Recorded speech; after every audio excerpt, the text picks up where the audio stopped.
Extraordinary. Ladies and gentlemen, please welcome the greatest footballer on the planet, Cristiano Ronaldo.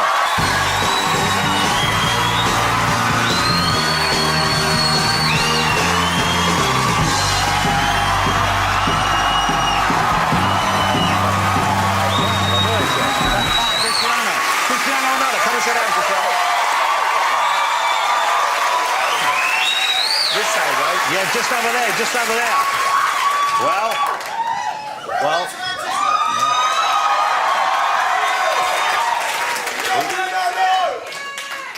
I think you have one or two fans in this evening.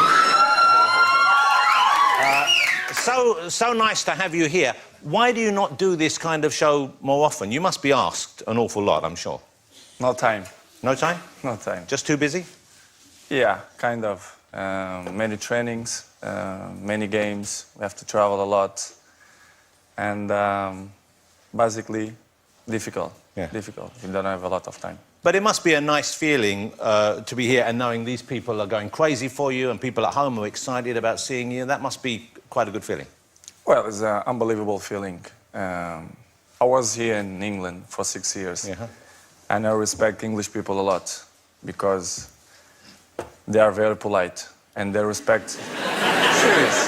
That felt like a warning. No, but it's true. The timing that I spent here, the people treat me unbelievable. I'm never going to forget that. So this is why I say, and I'm going to repeat, English people, they are polite for me because they respect. Yeah. That's nice to hear. And I think we're proud of that as well. We are proud of it in this country. So let's talk about the Ballon d'Or. The Ballon d'Or is FIFA's kind of idea of who is the best overall footballer this last year. Yeah. You have won it 3 times. Messi has won it 4 times. So you hold that at the moment. And we're coming up in January, I think. They will announce who has it for January, next year. yeah. And obviously you would like it to be you. Will be in. You know what? If I had have known Sepp Blatter was coming, I would have keeping out. So, what are your estimation of how it might go, and what are your feelings about the result either way? To be honest, I think you're going to win. Messi going to win this year. Yeah, but you know it's FIFA. Just you know what I'm saying? How do you get on with Lionel Messi now? I heard you say that you're a little bit closer, you're a bit more relaxed together. You used to see him just as a rival, now you see him more as a human being. I don't have rivals. I don't have. We have a normal relationship. We share this stage there in FIFA 8 years. Yeah. No one's did that in the past. It's only us. Yeah. So it's good. I have a good relationship with him. He play for one club, I play for another club. He won the best for him, I won the best for me. So it's normal. We have a good relationship. You know, we are not home friends, but you know, we respect each other. That looks like a very good relationship, right there. What is he wearing? Well, let me talk. There's so many questions to ask you, but let me talk about your time here with Manchester United then.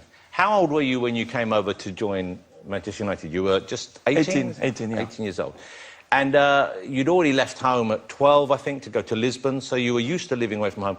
But coming here and meeting British people and having to work with Sir Alex Ferguson, that must have been quite a shock in some ways, I imagine? Not really. It was the key why I'm moving here to England. Because I remember I had a conversation with him when we play Sporting against Manchester, and we had a quick chat, and he told me, listen, I'm interested in you. I want that you join us in Manchester. It was the key. So it's unbelievable person. He treat me very good. He's, as I say many times, he's like a father for me in football. So I have to appreciate what he did for me. I passed 6 years in Manchester, very good. I win many titles in terms of collective and individual. It was unbelievable timing for me here in England. Well, your English now is very good. Well, I try my best. Yeah? And this isn't me just being polite. It is very good. But when you first came, I guess it wasn't as good. And certainly, I have spoken it all my life, but I find it hard to understand Alex Ferguson sometimes. So that must have been difficult for you at first. But I still don't understand him.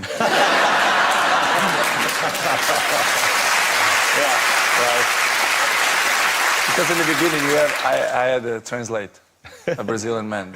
So you had to translate that Of course. What, for all British people or just for Alex Ferguson? Well, basically, only for him. What things do you remember then? What things did he help you with? Which things did he teach you about to become a better footballer or a better person? Well, it teach me in both ways. And in terms of personal stuff, I just have to say thank you for what he did for me. Especially when I remember the thing that I have more in my memory is the time when my father was sick in hospital. And we had a tough moment of the season because we had important games in the Champions League, in the league. And I say, coach, I need to go to see my daddy. And I was a key player. I was a very important player. Yeah. And he said, listen, your family is the most important that you have in your life. If you want to go 3 days, 4 days, 5 days, you can go. These moments is what I keep for me because it was the most important moments in my life. And he shared with me. This is why I respect him. And for me, is the best coach I ever had. You know, you said earlier, he was like, you've said this before, he was like your father in the world of football. And there you just mentioned your biological father who died in 2005, I think. Yeah. You know, I think a lot of us, I'm not that close with my father, but I have a couple of memories from when I was young that I remember very fondly, which are quite special to me. Do you have memories when you were young of you with him that you treasure above the other memories? Yes, I have unbelievable memories. When I started to play football, my father was so proud of me because, you know, he was a kid man of a football club. And a few goals, I scored goals, and next day I come in the paper like a small part, and he was so proud. He put it in his paper, and he showed his old friends in a neighborhood. It's unbelievable memories that I have, and it's great. I just have his memories in my mind of my father, of these small moments. You talk about that in the film. Why do the film? Who came to you with the film? How did the film Ronaldo happen? And what was it that made you want to do it? What did you want to share? What message did you want to send out? Well, basically, when the Universal coming to me and to my team, say, listen, I'm interested to do a documentary about you. It was like, in the beginning, I'm in shock. I said, movie about me? You thought, why me? Why not Lionel Messi? Yeah. I understand him because they're looking for the best player in the world. So it's kind of... Well, I will give you that for that. There you go. Okay. And I think at the end of the day, the last result, it's good. I'm not showing something fake. It's me. The people who really know me, my friends and my family, they're not going to surprise. But I did the movie for my fans. As you know, the guy who have more followers, it's me. Not by coincidence, it's because people like me. Yeah. Probably. Well, you can't say that often enough about yourself, of course. But it's true. Yeah. So I did. No, it is true. I know it's true. So I did for them, for my fans, especially because they're always with me in the great moments and in the bad moments too. So I did for them. But let's show a clip. This is the film Ronaldo. It's available. You can watch on DVD and you can stream it and do all that kind of stuff, all the modern stuff here. But this is it, Ronaldo. Você guarda redes, pai, ok? Guarda redes, estás a brincar. Okay. Well, there are some very intimate moments there. And you see Ronaldo with his son there. It's a very funny moment there where he says, is he serious that he wants to be a goalkeeper, do you know? Yes. And this is... Gonna be a huge problem for me. Okay, yeah. What are you going to do about that? But it changes mine every second, you know, kids. How old is he now? 5. Okay. Yeah, 5. And it changes mine all the time, but you're gonna be whatever you want. Yeah. I don't make pressure because my fathers and my mom never make a pressure to me, so I'm not gonna do this to my son. Well, also I noticed this. Now I don't know. Have you seen Wayne Rooney's little boy, who seems like a lovely little boy? Mm-hmm. He went out to play recently, and he had a tattoo on his arm. Not an actual tattoo, I don't think. I think it was a transfer, but who knows with the Roonies. So, have a look at this. OK, so you see what was on his arm there? There you go. Now, if your little boy came home with Rooney on his arm, would that be cool? Would that be OK? No problem. OK? Yes, no problem. What about if you had Messi on his arm? No problem. Okay. Same. If you will do that, it's because he's smart. He knows he's good players. That's fair enough. That's a good point. He is. Yeah, that's a lovely answer. Well, we'll talk about this a little bit more, but your mother, obviously, is a hugely important part of your life. She figures quite heavily in the movie. She's a passionate supporter of you, and obviously she loves her whole family. You can see that. But one thing that amazed me is that she says in the film, and you're there, that you were an unwanted child. She didn't want to keep you. Mm-hmm. Now, that must be a shocking thing. The first time you hear that, that must be... No. Normal. But for you to hear that, I know it happens a lot. Don't but change nothing in my mind. Nothing.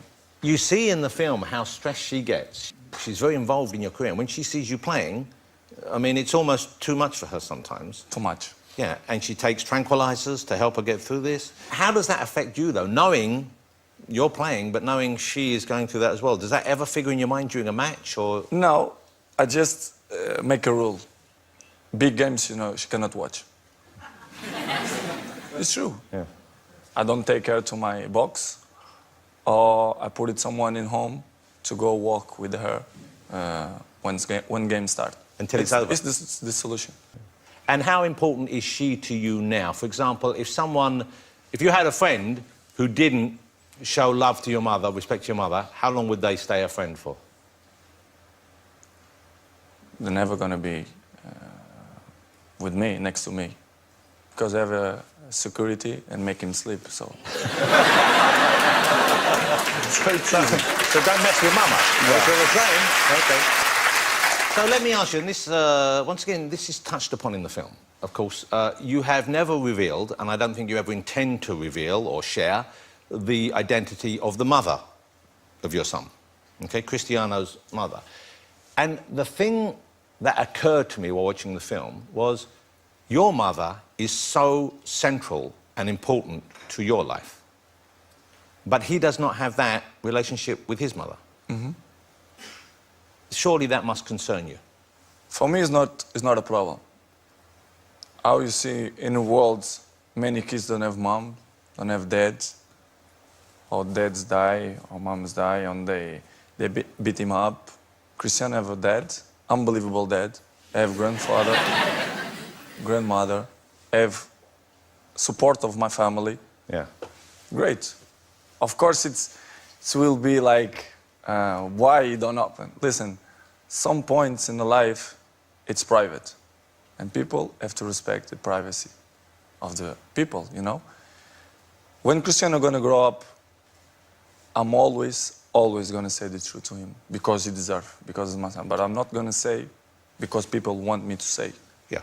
You don't owe the world an explanation, but you obviously feel that you would owe him the truth and be happy to... What age do you think... I mean, presumably he asks already, but when will you share with him? I'm not worried about that. He gonna understand his daddy. Yeah. He gonna understand. I'm sure 100%. 100%. He gonna understand me.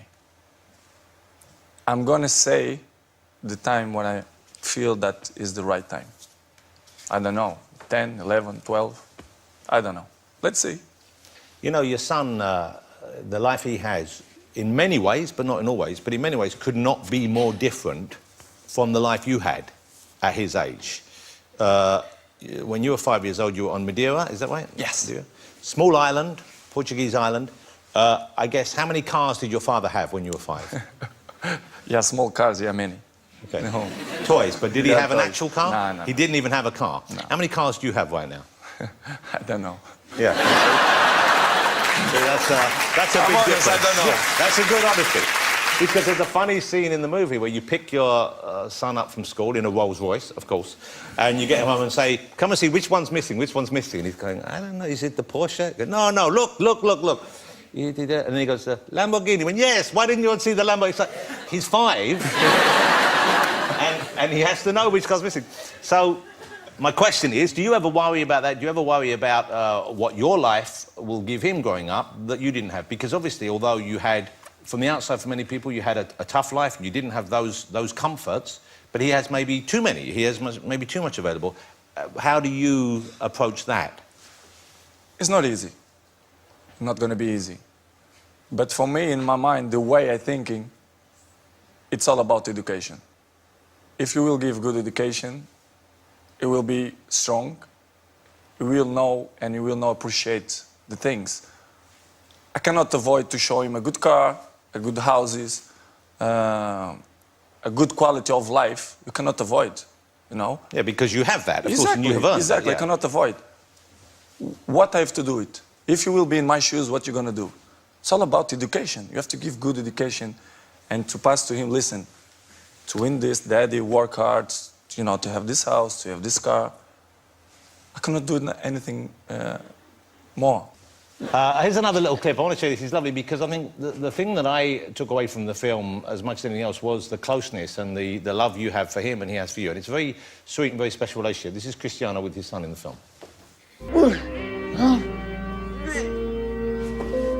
Já tá. Sai. Olha, fica um empate o jogo. Ganhaste tu e ganhei eu. Fazemos o resto à tarde, tá bem? Dá um abraço, minha querida Ana. Dá um abraço. That's really lovely. You know, that's lovely. If you could do that with him when he's 20 on your back, then I'd be impressed. Okay?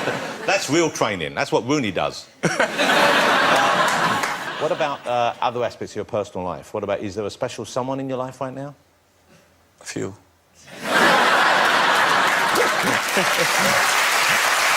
Honesty. Okay. And of the few specials... I have to figure it out. Yeah, which is that, and you'll figure it out, OK, do they know they're competing? Some ones know, yeah. OK. You must be exhausted. But do you have is it hard meeting people? Obviously, may I say this, you're a very beautiful man. Well... normal. No, this is normal. This is slightly below normal in actual fact. But no, you're an attractive man. But I wonder, with the attention and with the focus on your life and with the interest from the press and so on, is it tough for you to make that first move to trust someone the first time? Well, it's not easy, of course. Not to speak serious, it's not easy. I know 50% they approach just for interesting. It's normal, not just me, but all the people who are famous, they have this kind of problems. But in another way, I think I'm a confidence guy. I'm told I have all teeth, so I have a nice body. Yeah. So I think sometimes the other 50%, it's because, you know... Because they like you. Yes, I think so. You're a good-looking piece of meat. Yeah. Okay, that's right. There, look at that. Not bad, eh?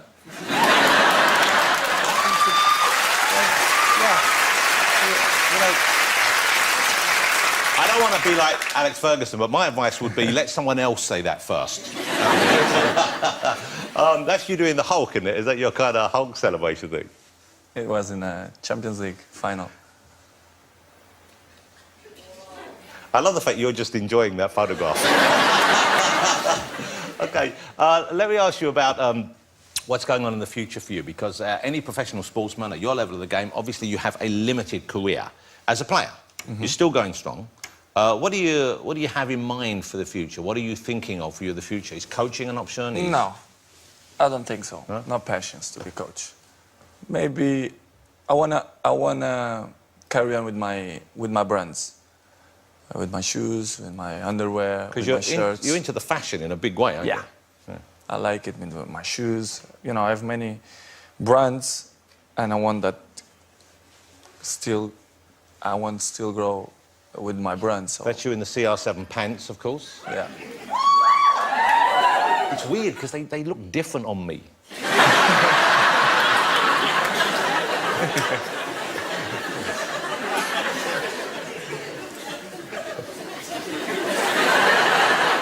I mean, could you maybe just do one of the slightly more elasticated waistcoats? Who do you like watching from the world of football? What about English footballers? Who do you enjoy watching play in the British teams right now? Well, I'm a good supporter of Manchester United. Yes. Would you ever come back to Manchester United?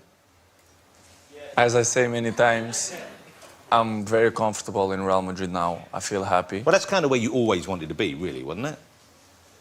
Yeah, of course. But as people know, I like Manchester United. I love that club. But future, nobody knows. But right now, I feel good and I feel happy in Real Madrid. When you start moving on from this level of your career, would you go and play in an LA team? Would you go and play in a team elsewhere? That kind of... In my mind, I want to finish in the top level. I want to finish with dignity. So good, you know, in a good club. Yeah. Doesn't mean that to go USA or Qatar or Dubai, it's not good. But I don't see myself... You wouldn't want that for you? No. Okay. Look, it's lovely having you here. Cristiano's going to stay around for the rest of the show, ladies and gentlemen. Will you join me in saying thank you to her? And I'm just so excited and thrilled that he came on the show. Mr. Cristiano Ronaldo!